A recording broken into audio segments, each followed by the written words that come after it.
क्या जिंदा इंसान की इज्जत और सुरक्षा की कोई कीमत नहीं? जब रिश्ते दरिंदे बन जाए और पुलिस मूक दर्शक, तब न्याय की उम्मीद कहाँ से की जाए? नमस्कार, आदाब, जोहार। आप देख रहे हैं न्यूज़ 5 AM।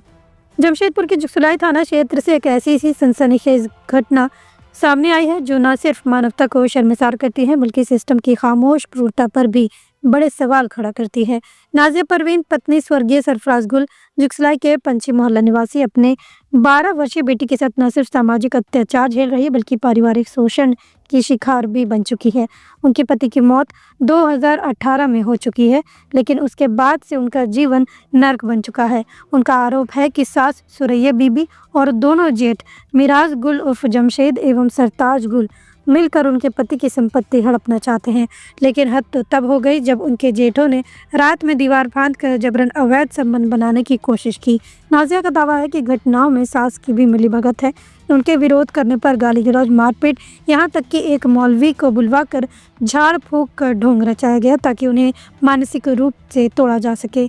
इतना ही नहीं, 14 मार्च को जब नाजिया बाजार गई थी, उनके कमरे का ताला तोड़कर जेवरात, दस्तावेज, पति का डेथ सर्टिफिकेट और दुकान की चाबी चुरा ली गई। जब वो शिकायत लेकर थाने पहुंची तो उन्हें धमकी दी गई कि अगर उन्होंने पुलिस में शिकायत की तो उनके और उनकी बेटी को जान से मरवा देंगे। 17 मार्च को शिकायत देने के बावजूद जुगसलाई थाना प्रभारी ने कोई कार्रवाई नहीं की, बल्कि उल्टा झूठे केस में फंसा दिया। नाजिया ने सवाल उठाया है, जब एक विधवा की इज्जत, जान और बेटी की जिंदगी सुरक्षित नहीं तो फिर किस संविधान, किस समाज और किस कानून पर भरोसा करे? हमारा नाम नाजिया परवीन है। हमारा कोई मदद नहीं कर रहा। लास्ट में हम एसपी ऑफिस आए, एसपी साहब बोले आपका मदद होगा, उन लोग अरेस्ट होंगे, उन लोग को जेल होगा। सरताज गुल, जमशेद गुल और सुरैया बीवी और मेरी जेठानी है सरताज गुल की बीवी अंजुम बेगम, जो अपना पति पहला छोड़ के आई है, भाग के हम लोग का घर। क्या मामला है? मामला ये है कि हमारी और हमारे बच्ची को जान से मारने का साजिश किया जा रहा है। वो लोग कौन है आपके? वो लोग मेरा जेठ है और जेठानी है और मेरी सास है। किस मामले को लेकर के आपके पास? ताकि हम लोग उस घर में ना रहे, हम लोग वहाँ से चले जाएं। घर किनका है? घर हमारे ससुर साहब का है। आपके शौहर? मेरे शौहर का 7 साल पहले देहांत हो गया है, जिनका कारण सरताज गुल है। वो 1 हफ्ता पहले मेरे पति को मारे और उसके कारण मेरे पति का हाथ उठ के अटैक कर गए।